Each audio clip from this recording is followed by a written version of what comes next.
Le bassin du Congo, deuxième plus grande forêt tropicale de la planète. Ici vivent les Baka, les plus anciens habitants d'Afrique équatoriale. Ce sont les plus petits êtres humains du globe. Mais malheureusement, depuis les années 70, ils subissent une politique de modernisation qui les contraint à quitter la jungle pour se sédentariser le long des routes. Comme partout, la forêt est pillée pour ses ressources. Mais les Baka sont toujours enracinés à leurs traditions. Ce sont parmi les meilleurs grimpeurs de la planète. Je suis venu ici pour les accompagner lors de la récolte du miel. C'est l'occasion de mieux comprendre nos propres capacités ancestrales et nos origines.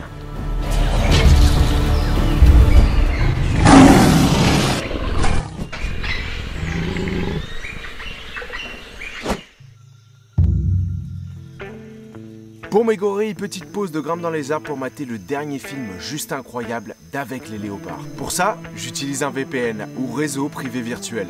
Un outil qui offre une connexion internet plus sécurisée en chiffrant toute mon activité en ligne. Cela protège ainsi mes données personnelles et ma vie privée des regards indiscrets. Grâce à un VPN, je peux aussi changer mon emplacement virtuel pour accéder à du contenu normalement restreint géographiquement. Je suis passé par NordVPN parce que l'interface est super facile d'utilisation. Ils offrent bien plus de fonctions qu'un simple VPN. Par exemple, vous disposerez aussi d'une protection anti-menace qui bloque les fichiers logiciels et sites malveillants. Vous avez aussi NordPass, un gestionnaire de mots de passe pour gérer et stocker des mots de passe uniques et complexes pour tous vos comptes. Si toi aussi quand tu voyages t'as envie de continuer à profiter de tous tes programmes préférés, par exemple Koh-Lanta disponible sur MyTF1, uniquement disponible en France, NordVPN c'est clairement ce qu'il te faut. En plus, tu es satisfait ou remboursé pendant les 30 premiers jours et NordVPN est disponible sur jusqu'à 10 appareils en simultané. Et bonne nouvelle, vous disposez de 4 mois d'abonnement supplémentaires sur les abonnements NordVPN de 2 ans. Cette offre est uniquement disponible via le lien dans la description. J'espère que tu rates pas cette occasion en or et puis je te laisse profiter de la suite de la vidéo. Aujourd'hui est une journée très spéciale. Les hommes partent en jungle pour récolter le miel. Pour dénicher le précieux nectar, il faut avoir les sens aiguisés et être un grimpeur aguerri. Ouais, l'ambiance dans la jungle ce matin est incroyable.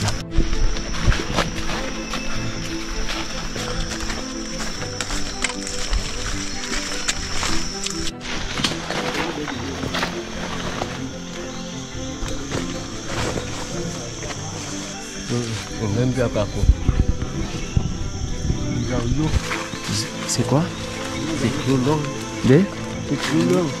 C'est là-haut là. Apparemment, il y aurait un essaim d'abeilles dans cet arbre à 40 mètres de haut. Ils ont l'habitude de se faire piquer, de supporter la douleur. Moi, je sais pas trop comment mon corps il va réagir à la piqûre, donc je vais quand même monter, mais je vais me couvrir, me mettre un espèce de t-shirt turban sur la tête pour me protéger. Je suis pas à l'abri de plusieurs piqûres, donc on va essayer de se protéger un maximum. Parce que ça va faire mal. Avant de grimper, il y a toute une préparation. Il faut fabriquer le panier pour récolter le miel et confectionner un réceptacle pour transporter le feu afin de désorienter les abeilles. Tout est fait avec les éléments naturels présents sur place. Il faut 3 grimpeurs. Le premier part en reconnaissance et les 2 autres vont faire une chaîne humaine pour monter le feu dans ce méandre de lianes. Là, il n'y a vraiment aucun moyen de sécurité, c'est-à-dire qu'ils sont en train de monter sans être assurés, il n'y a pas de corde, il n'y a rien. Tout est fabriqué sur place avec des matériaux bruts. À chaque fois qu'ils font ça, ils s'exposent aux dangers, que ce soit les piqûres ou les chutes. C'est bien loin de ce que nous, on a l'habitude de faire pour aller acheter notre petit pot de miel au supermarché, ça c'est sûr.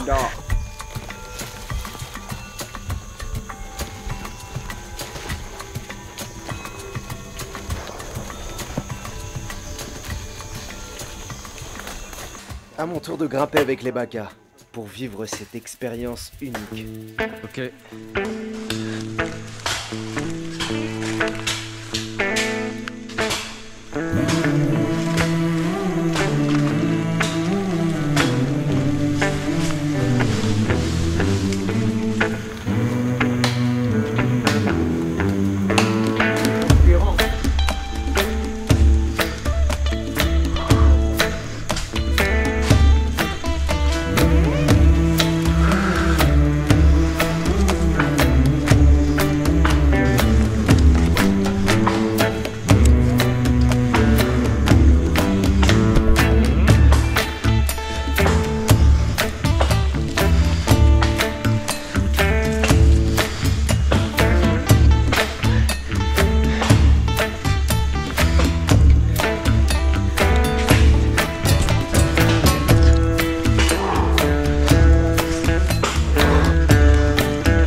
un méandre de lianes.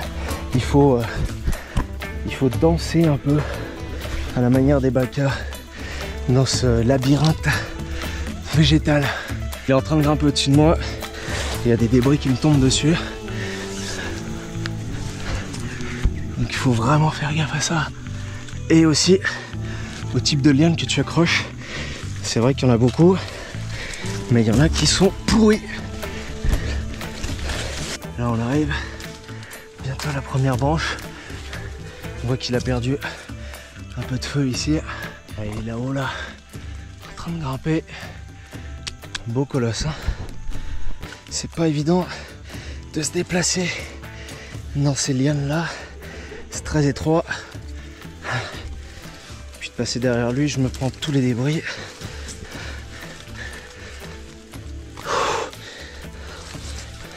Là on dirait pas avec toutes ces lianes, mais je suis déjà à plus de 20 mètres. Je viens d'arriver sur la première branche là-haut. J'attends qu'ils finissent pour pas prendre tous les débris sur la tronche. Et j'y vais. Incroyable.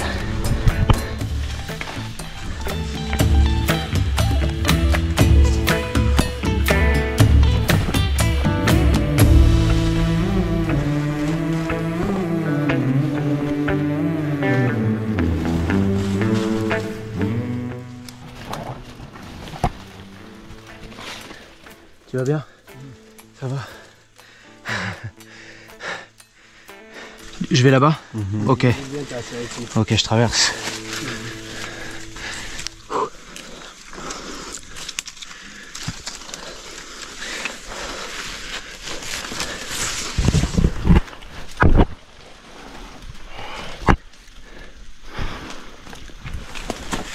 Et voilà. Nous voilà dans l'arbre, les amis. Nous voilà dans l'arbre. Le nid est plus haut, c'est ça? Les abeilles, elles sont plus hautes? Non, ils sont ici. Ils sont ici, là. Ici. Dans ce... Là-bas au bout? Non, ici, là. Ah, dans le creux? D'accord. Ok. Bon les gars, images inédites du peuple Baka dans les arbres de la forêt équatoriale du bassin du Congo. Là, ils ont attaché ici la corde. Et l'idée c'est de remonter petit à petit le feu et le panier pour le miel.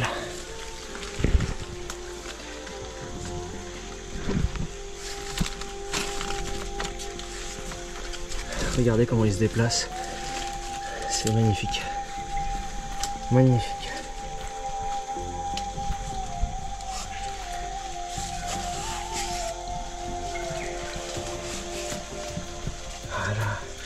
Ils sont avantagés par leur souplesse naturelle au niveau des chevilles, mais aussi par leur petite taille et leur poids inférieur au moins pour se déplacer sur des lianes qui, avec mon poids, casseraient.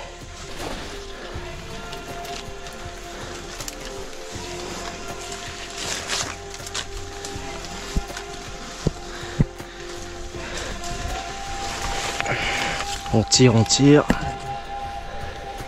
Hop. Les nœuds pour joindre les brins de liane ensemble.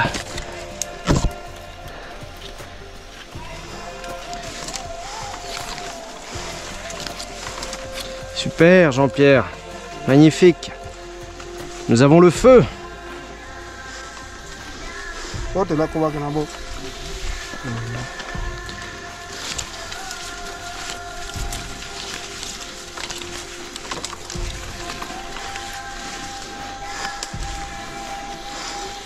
On a le feu, la machette et le koba qui va nous servir pour désorienter les abeilles et pouvoir prendre le miel, élément essentiel dans la culture Baka, avec des nutriments et des vitamines uniques. Là, on parle d'un miel extrêmement naturel et pur. Regardez-moi ça. Voilà.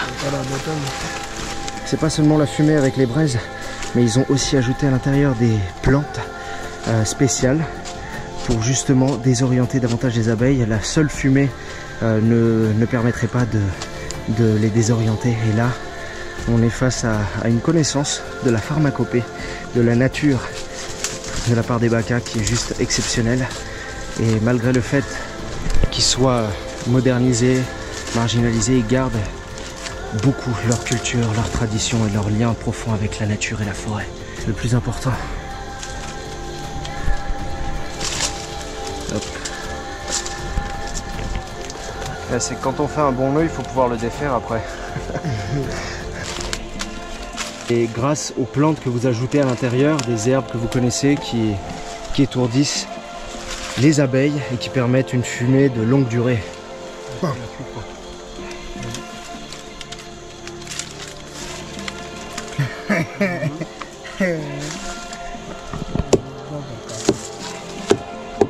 qui me fascine, c'est qu'ils repèrent les nids comme celui-ci, ou alors moi je pourrais me retrouver en plein milieu de cet arbre et ne même pas savoir qu'il y a des abeilles, un nid d'abeilles à l'intérieur de cette branche. Eux le savent parce que leurs sens sont beaucoup plus aiguisés que les nôtres.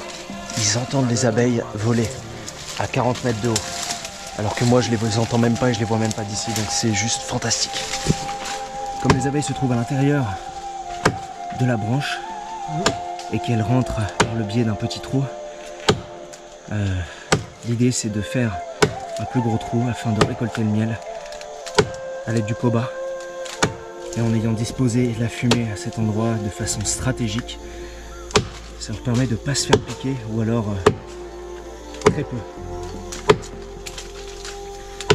Un travail à 40 mètres de haut, physique et dangereux pour leur propre survie.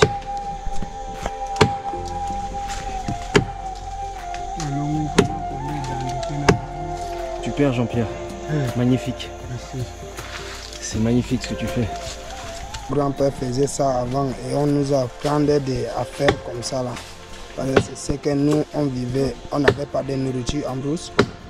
Quand on a ça, on fait des économies pour garder bien la nourriture. Parce que nous on n'a pas de nourriture, on a de nourriture, on creuse sur le sol. On mange, c'est les ignames de la brousse. D'accord. Donc aujourd'hui, c'est hyper important pour vous de garder cette tradition et cette connexion à la nature pour continuer à vous nourrir. Oui. Sans ça, vous n'auriez pas suffisamment pour pouvoir subsister. Oui. D'accord. Jean-Pierre, il tape fort.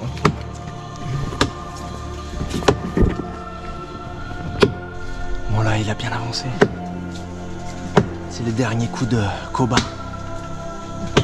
Et là, les abeilles ont commencé à sortir. Donc on va se mettre la capuche pour se protéger un minimum. Impressionnant. Incroyable. Là on commence à être en plein dans la fumée. C'est pas forcément agréable, mais c'est ce qui va nous protéger contre les piqûres, qui apparemment sont très douloureuses. On commence à avoir des premières abeilles qui s'extirpent de la branche.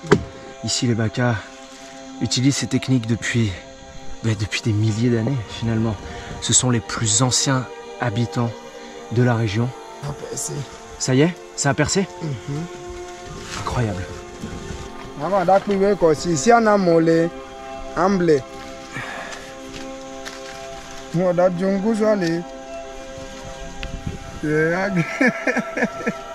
y a déjà quelqu'un comme moi qui est monté dans un arbre avec toi? Jamais. C'est la première fois. C'est la première fois? Et tu en penses quoi? Non, moi, je n'ai jamais vu le blanc monter en haut. Jamais. Moi ensemble. On est ensemble. On est ensemble, mon frère. C'est cool. Merci. Oh my god. Ok.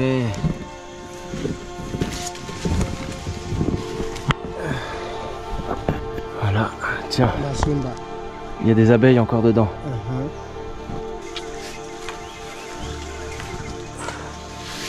Regardez. Il n'y a presque rien, il est quasiment vide. Là de ce côté il y en a un peu plus. Mais tout ça signifie que pour le peu de miel qu'ils en tirent, ils risquent quand même leur vie à chaque instant pour aller le chercher. Pour garder leur tradition, pour se nourrir, pour leur survie. Ça marche bien leur fumée. Hein. Les abeilles elles s'en vont de l'autre côté. Là où il y a de la fumée, J'en ai quelques-unes qui tournent autour, mais elles sont pas agressives envers moi, elles sont complètement désorientées. Waouh! Eh putain, c'est incroyable. C'est trop bon.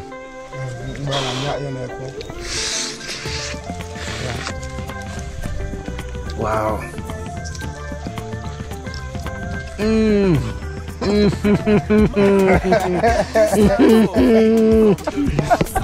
C'est trop bon!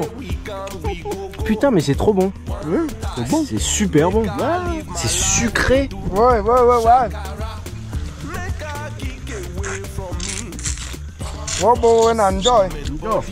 Waouh! Incroyable. Je comprends maintenant pourquoi vous montez dans l'arbre. C'est trop bon.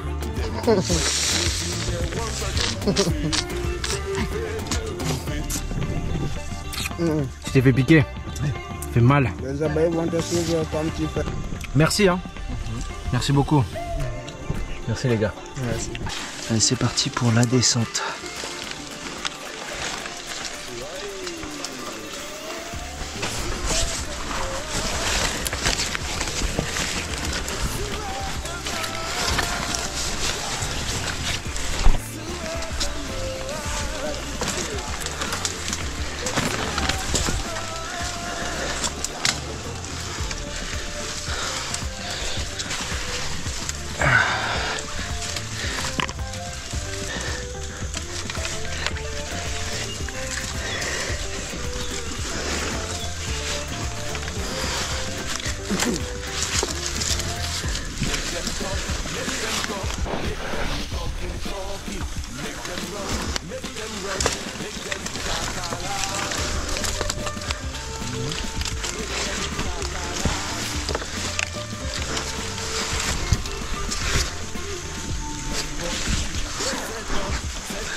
Tu t'es fait piquer là. Là, ça, là, et les mains aussi, non? Ah, ils t'ont bien défoncé quand même.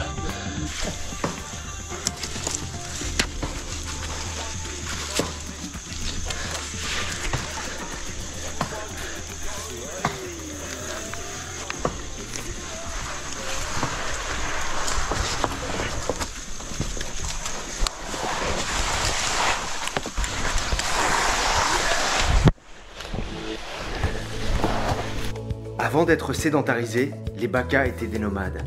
Ils choisissaient leur emplacement en fonction des ressources. Aujourd'hui, comme il est tard, nous allons camper en forêt dans un mongolus, une maison traditionnelle que nous allons confectionner. Là, les femmes sont en train de créer la structure, l'ossature principale.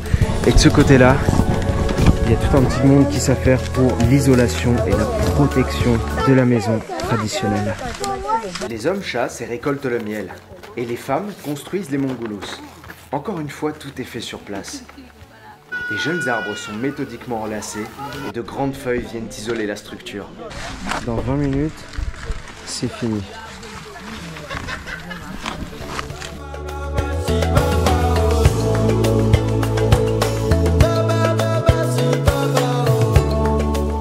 C'est quasiment terminé, il reste quelques feuilles à encore disposer sur le chapeau. Et puis on va dormir ici à l'intérieur, on va être tellement bien en plein cœur de la jungle. En soirée, j'en profite pour échanger sur des techniques de grimpe avec Jean-Pierre. Les Baka sont bâtis pour la grimpe. Des fibres explosives et peu de tissu adipeux. Une souplesse naturelle du bassin et des chevilles. C'est très intéressant de les voir faire.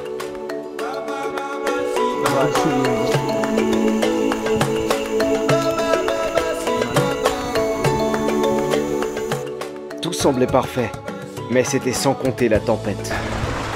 On prend un peu l'eau ici à l'intérieur là, mais bon, c'est en train de se rafistoler un petit peu, mais bon, dehors c'est l'enfer. Bon allez, on va essayer de passer une nuit sans trop se mouiller, hein.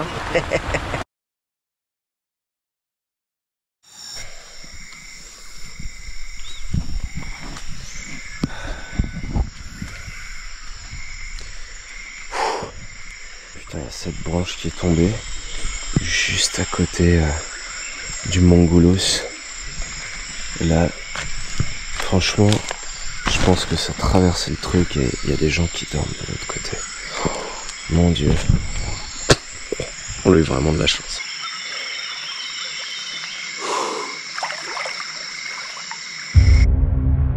Tout est loin d'être rose pour les Bakas. D'un côté, les industries forestières monopolisent leur territoire ancestral pour le marché du bois. De l'autre, le gouvernement protège le parc national d'Udja et ses espèces emblématiques comme le gorille ou les éléphants de forêt du braconnage. C'étaient des chasseurs-cueilleurs qui ont pour le plus grand nombre sombré dans l'alcoolisme. Marginalisés, ils sont souvent traités moins que des animaux. Mais ils conservent cependant de grandes connaissances de la jungle, qu'ils ont à cœur de partager. J'espère qu'ils trouveront à nouveau leur place, pour ne pas être des étrangers sur leur propre terre.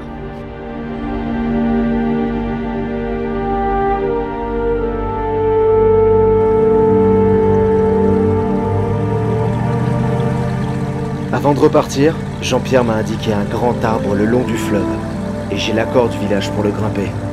C'est un Moabi de 50 mètres, un véritable géant qui veille sur le fleuve.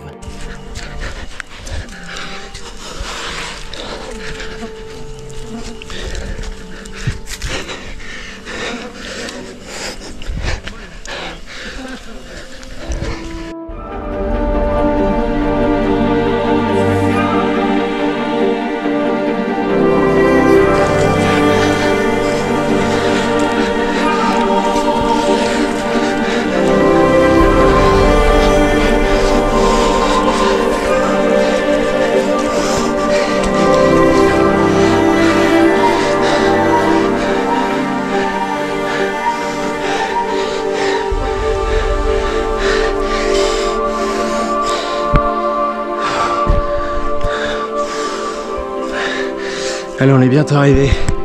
Regardez-moi les arbres de la jungle du bassin du Congo.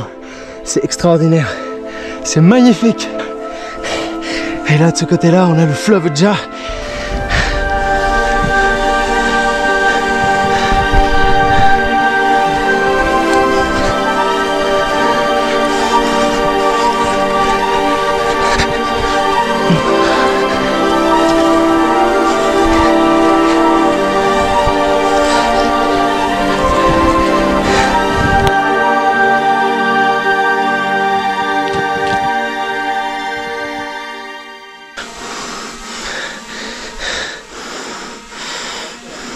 Là, c'est quoi ce panorama de dingue?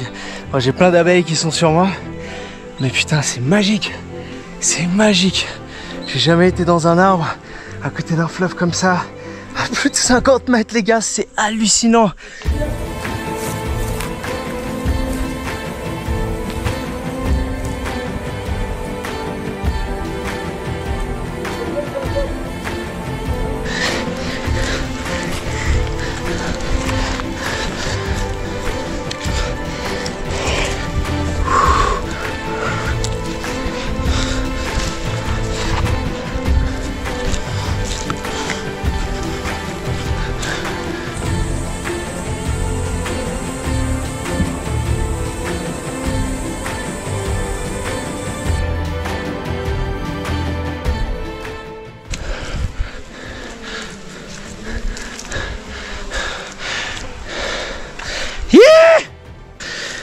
Regardez par où on est monté.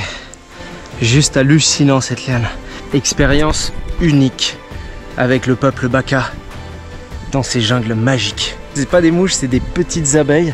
Putain, regardez, j'en ai des tonnes sur moi.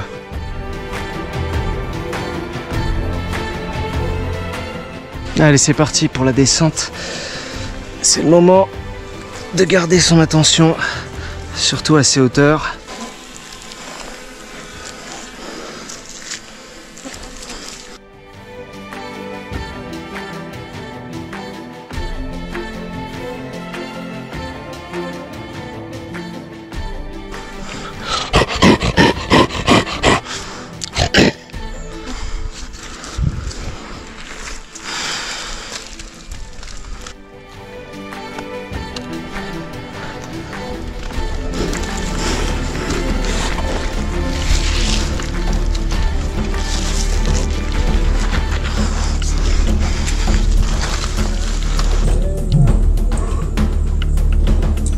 Incroyable.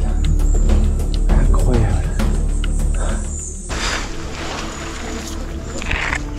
C'est vraiment l'arbre du gorille, mon gars.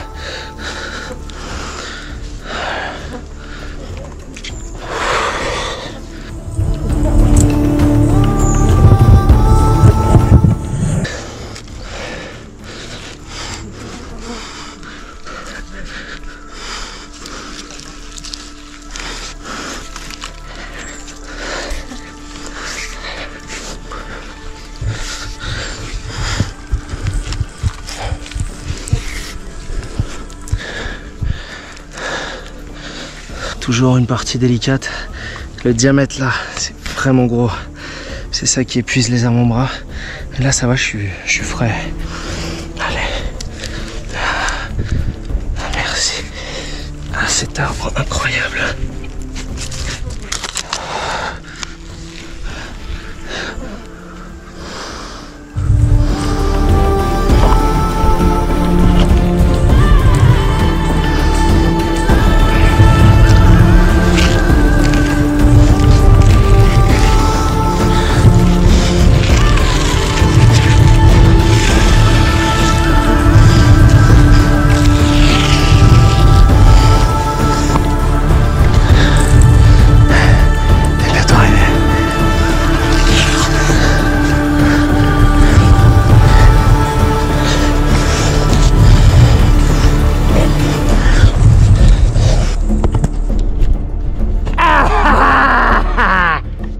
Le bassin du Congo recèle encore de mystères. Des espèces encore inconnues peuplent ces jungles de légendes. Ma quête primale continue et me réserve bien des surprises.